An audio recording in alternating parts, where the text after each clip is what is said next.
Growing up was tough, with Dad always on my back. Mom passed away when I was little, so it was just the two of us, and Dad took the whole single parenting gig to another level. He had rules for everything. No hanging out with the kids who liked to race cars, no wild hair colors, and studying had to be my top priority. "Jenna, those kids are trouble, you hear me? Stay away from them," Dad would warn me, his voice stern, whenever he saw me chatting with the neighborhood thrill seekers. "But Dad, they're just having fun. We're not kids anymore." I'd shoot back, trying to stand my ground. "It ain't about age, it's about making smart choices. And dyeing your hair like a traffic light ain't smart," he'd say, squinting his eyes as if he could scare the rebellion out of me. I wasn't having any of it. "Maybe I want to stand out," I'd retort, my voice just as firm. Dad wasn't just a stickler at home. He had a reputation around town too, always preaching about responsibility and hard work. He meant well, but to me, it felt suffocating. Every time we clashed, which was often, I'd pack a bag and storm over to Aunt Marie's place.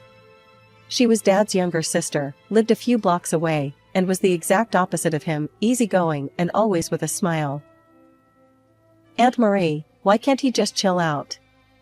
It's like he's stuck in some ancient times," I'd complain as soon as I dropped onto her couch. She'd chuckle, handing me a soda, before sitting down next to me. "Jenna, your dad's just scared. He lost your mom, and he's afraid of losing you too. But he sees the world his way, black and white. But that's just it. I'm not him. I need some color in my life, you know?" I'd say, popping the can open. Marie would nod, her expression softening. "He does go overboard. But he's not wrong about everything. Give it time, you'll see some of his points." That was Aunt Marie, always trying to bridge the gap between Dad and me. But back then, I couldn't see it.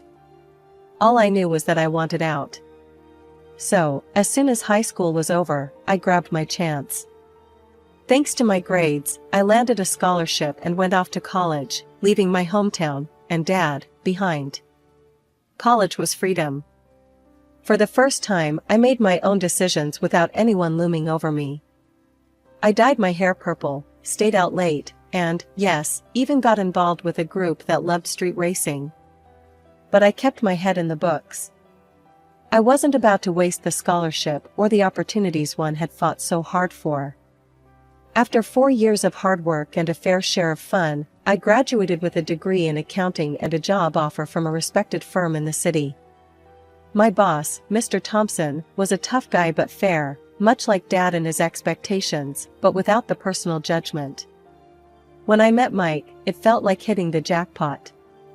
It was at a casual hangout with some friends from work. He was there with a buddy who knew one of my colleagues. Mike had that easy charm, a quick smile, and an infectious laugh that pulled you right in. We got talking, and it turned out we had a ton in common, both mad about classic rock, both foodies, and both into old movies. "Ever seen Casablanca?" he asked, eyes lighting up as he took a sip of his beer. "Are you kidding? Here's looking at you, kid is my go-to toast." I laughed, thrilled to meet someone who shared my quirky interests. We hit it off immediately, and before long, we were inseparable. Dating Mike was a whirlwind of dinner dates, movie nights, and lazy weekends just lounging around. 6 months later, we were married. It felt right, like everything was falling into place. The first year was bliss. We talked about everything, made decisions together, shared our dreams and our bank accounts. I felt like I finally had the partnership I craved, equal, open, just perfect. But then, things started to change. It began subtly. One night, as I was getting ready to meet some friends for drinks after work, Mike frowned. "You're going out again? You know, you've been kinda busy lately," he said, his tone more accusing than curious. "Just catching up with the gang. It's been ages." I replied, trying to keep the mood light. "Yeah, but maybe you should chill on the outings. We could use some us time," he insisted, not really asking but telling. I paused, a bit thrown off. "Sure, we can plan something for the weekend?" It didn't stop there. Mike's suggestions became rules. He started expressing his concerns about the time I spent with my friends and even my workmates. Then came the big ask. One evening, Mike was going through our finances, a spreadsheet open on his laptop, his brow furrowed in concentration. "Babe, I've been thinking," he started, not looking up from the screen. "It would make more sense if I managed our finances. Just hand over your account details." I hesitated, surprised. "What? Why? I've been handling my finances since forever. It's just easier this way. I can keep track of our spending and savings. Plus, it's what a husband does, right?" he said, finally looking up at me with a smile that didn't quite reach his eyes. I felt a chill, but nodded, unsure. "Okay, if you think it's best." From then on, Mike took control. He decided where we went, what we did on weekends, and how we spent our money. If I suggested something different, he'd shoot it down. "No, that's not a good idea," he'd dismiss without discussion. As months passed, I found myself fading into the background of my own life. My friends stopped calling so much, knowing I'd likely say no. My world shrank to what Mike approved, and the vibrant, independent woman I once was began to disappear. I didn't even recognize myself anymore. Living near Mike and his parents seemed ideal at first, like having a close-knit family just next door. But reality bit hard and fast. His mom, Nancy, was a sweet talker with a controlling twist, and his dad, Frank, was just as invasive, treating our place like it was his own. One chilly evening, I was just getting home from a long day at work, my mind on the thousand things I still had to do, when Nancy called. Her voice was sugary sweet at first. "Jenna, darling, have you started dinner yet? Mike must be starving after his hard day," she cooed over the phone. "Actually, Nancy, I just walked in. Dinner's gonna be a bit late tonight," I replied, trying not to let my frustration show. Her tone flipped cold as ice. "Well, I hope Mike doesn't have to wait too long. A man needs his dinner on time, you know." It wasn't just the dinner comments. Nancy believed Mike should be pampered because his job was supposedly more demanding, despite us both working full-time. Her idea of fairness was skewed wildly in her son's favor. I was expected to handle everything else, cooking, cleaning, and then some. It didn't stop at our home either. Nancy had me over at their place regularly, pushing a broom or a mop into my hands the moment I stepped through the door. And Frank? He was no better. Weekends were his domain apparently. He'd show up at our house first thing Saturday morning, remote in hand, ready to take over the living room. The TV volume cranked so high it made the windows rattle. He'd settle in like a king. "Jenna, where's the beer? I thought you'd have stocked up for the weekend," Frank would bellow from his makeshift throne. "It's in the fridge, Frank," I'd call out, trying to hide my annoyance. Frank would grumble something under his breath about kids these days as he raided the refrigerator, leaving a trail of crumbs and empty bottles in his wake. Mike never said a word against it, always shrugging off my complaints. It was exhausting. Between my job, keeping our home, and catering to the whims of my in-laws, I was stretched thin. I began to lose pieces of myself, my time, and my sanity to their endless demands. Things at work took a sharp turn when my company decided to absorb a smaller firm. The accounting department there was a mess, a tangled web of inaccuracies and outdated systems. It fell on me to sort it all out, which meant long hours and even more stress. Coming home late became the norm rather than the exception.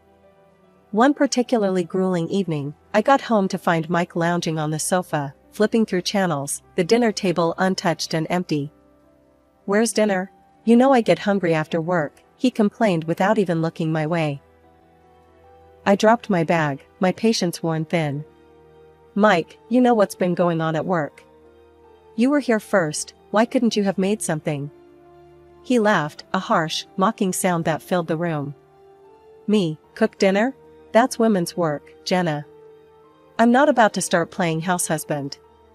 I felt a surge of anger. We agreed, before we got married, there'd be no men's or women's jobs. "We're supposed to be in this together," I shot back, my voice rising. Mike's face darkened, and he stood up abruptly.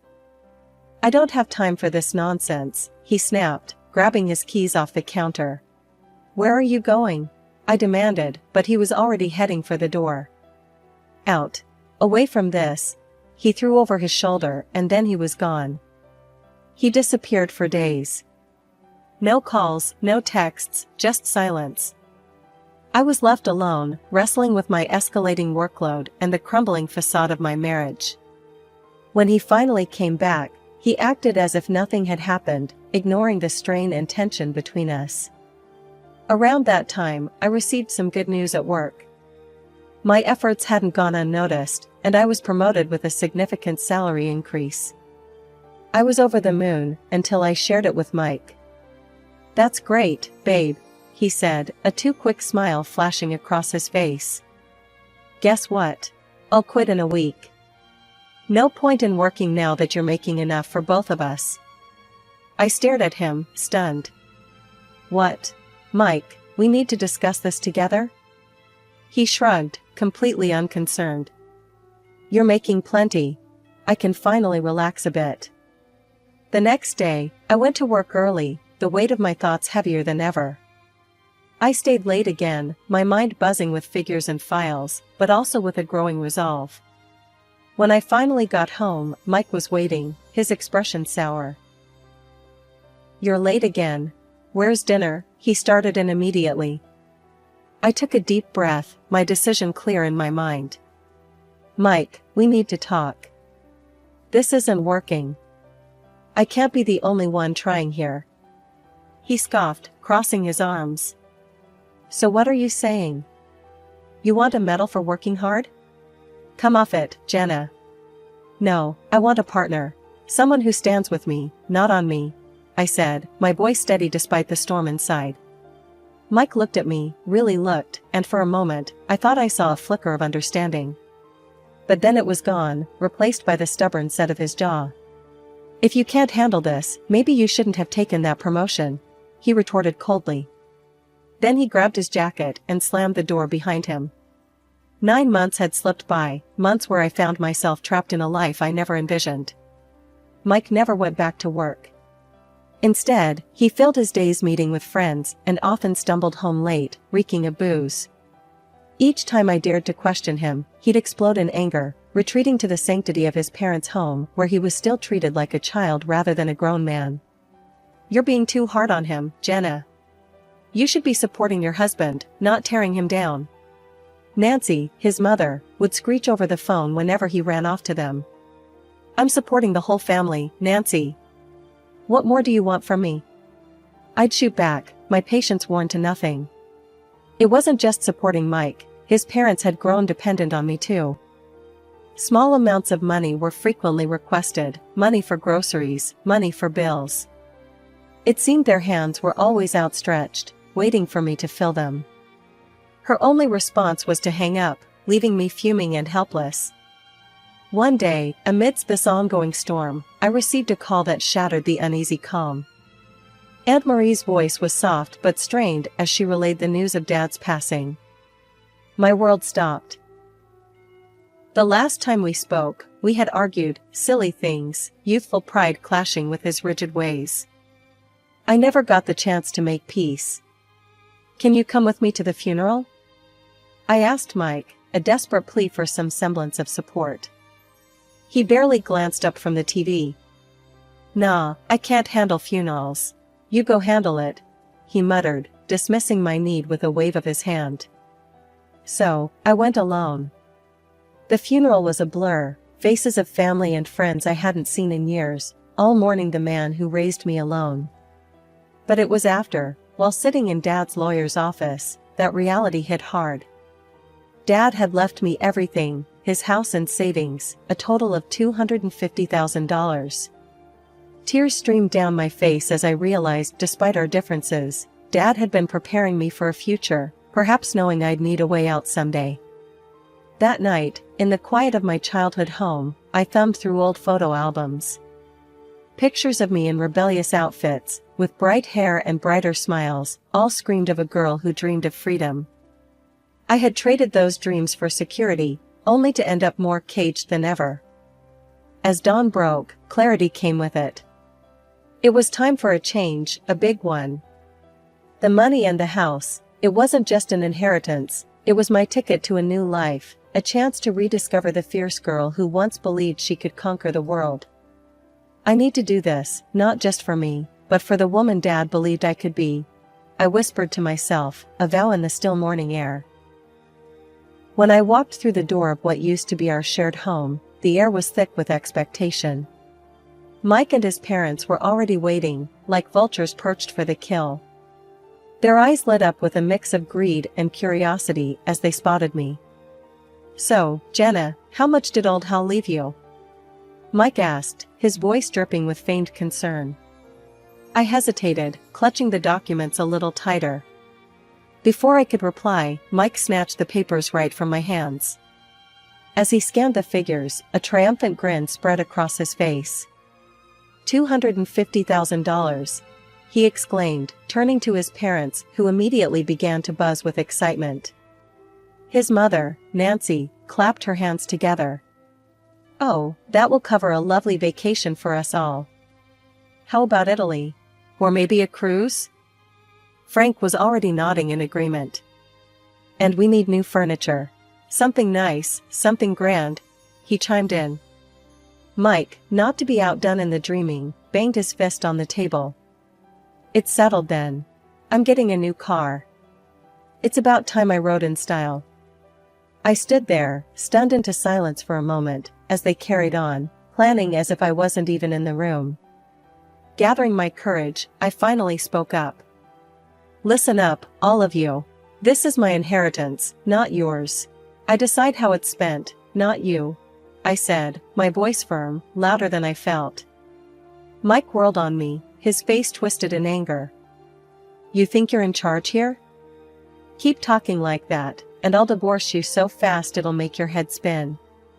His threat hung in the air, but before I could respond, Nancy grabbed me by the shoulders and shoved me towards the door. "Think about how you're acting, Jenna. You're too arrogant. Maybe a night outside will cool you off," she hissed, her voice venomous. I stumbled out the door, the shock of the physical and emotional assault numbing my senses. For a moment, I stood there, bewildered by the audacity of their entitlement. But then, almost unexpectedly, a laugh bubbled up from within me. It started small, but grew in volume, echoing into the quiet street. I felt a weight lift off my shoulders, a strange, exhilarating freedom. With nowhere else to go, I drove back to my father's house. The familiar walls welcomed me like an old friend. That night, the reality of my situation began to sink in, and a plan started to form. First thing in the morning, I picked up the phone and dialed my office. "Hey, it's Jenna. I need to ask for a couple of weeks off, personal leave. I've got some things to sort out," I explained when my boss, Mr. Thompson, answered. "Jenna, take all the time you need. I've noticed you've been off your game a bit lately. Whatever it is, sort it out. We'll manage here," Mr. Thompson replied, his voice kind and understanding. "Thanks, Mr. T. I appreciate it more than you know," I said, grateful for his support. Hanging up, I felt the first real peace in a long while. The next steps were clear. I needed to legally separate myself and my finances from Mike and his parasitic hold on my life. I knew it wouldn't be easy, but for the first time in a long time, I was ready to fight back. I was sipping coffee from Dad's favorite mug, enjoying the quiet of the morning, when my phone began to buzz relentlessly on the kitchen counter. At first, I ignored it, savoring the peace and the slight amusement at the thought that Mike and his parents were probably scheming about my inheritance. But the phone wouldn't stop, it was like it had a life of its own. Finally, I picked up, bracing myself for the onslaught. "What is it, Mike?" I snapped, not in the mood for niceties. "Jenna, you need to give us access to the money. I can't get into the account." His voice was a mix of frustration and panic. I couldn't help but laugh, the sound sharp and clear. "That's because I've restricted access, Mike. You can't use my money anymore," I said, enjoying the moment of revelation. There was a pause, a silence filled with his disbelief. "You can't do that. We're married." "Not for long," I replied curtly and hung up. That should have been the end of it, but of course, it wasn't. That evening, just as I was settling down with a book, I heard the familiar sound of a car pulling up outside. Mike and his parents came storming up to the front door, their faces twisted with anger and desperation. They didn't even wait for me to invite them in. Nancy pushed past the doorway, her voice shrill. "You think you're clever, huh? Cutting us off like that?" Frank followed, his brow furrowed. "You're supposed to share what you have with your family." Mike was the last to enter, his expression one of betrayed fury. "This is about us, Jenna. You're ruining everything." I stood my ground, feeling more secure in my decision than ever. "This is not about us, Mike. This never was. It's always been about what you could get from me." His face contorted with anger. "Well, guess what? We're getting a divorce." That's when I handed him the divorce papers, neatly prepared and waiting for this moment. The surprise on his face was almost comical. "What's this?" "Your freedom," I said dryly. "Sign them and you're free to leave." He scanned the documents quickly, a greedy spark lighting up his eyes as he signed. "Fine. But remember, I get half, 125,000. That'll adjust our plans, but it's something." Nancy muttered under her breath. "Should have been the full $250,000. Getting a piece of wool from a black sheep, aren't we?" I couldn't hold back a laugh. "Actually, you're getting nothing. Inheritance isn't divided in a divorce here. Not a cent of that money is yours." The color drained from their faces. Mike's hands shook as he realized the magnitude of his mistake. "But we've already spent anticipating that money. We went on vacation, bought things on credit." His voice faded as the reality of their financial blunder hit him. Nancy's eyes were wide with fear, and Frank looked like he was about to collapse. "This isn't my problem. You made your choices," I said, my voice cold but steady. "Now, if you don't leave, I'll call the police." The threat was enough. They stumbled out, a mix of shock and anger marking their defeat. As the door closed behind them, a profound sense of relief washed over me. They were out of my life, finally and completely. Selling Dad's house was tough, like closing the final chapter of my old life. I felt every pang of regret as I handed over the keys, but I knew it was the right move. With that money, I bought a new place right next to my work, a cozy little house that was all mine, no strings attached. At work, things were looking up too. Mr. Thompson had been watching my progress closely, and one afternoon, he called me into his office. The sun streamed through the blinds, casting lines across his face as he looked up from his papers. "Jenna, you've been pulling in some impressive numbers, and your leadership hasn't gone unnoticed," he started, his tone serious but warm. I stood there, hands clasped in front of me, waiting. "I want to offer you the position of deputy director. You've earned it," he said, his eyes steady on mine. "Thank you, Mr. T. I won't let you down," I replied, a mix of pride and excitement swelling in my chest. It felt good, really good, to be recognized for my hard work and not just seen as a bank account or a maid. Meanwhile, Mike and his parents' situation had taken a nosedive. They were buried in debt after their reckless spending spree, hiding from creditors who weren't too pleased about unpaid bills. They had to sell their house, but even that wasn't enough to cover their debts.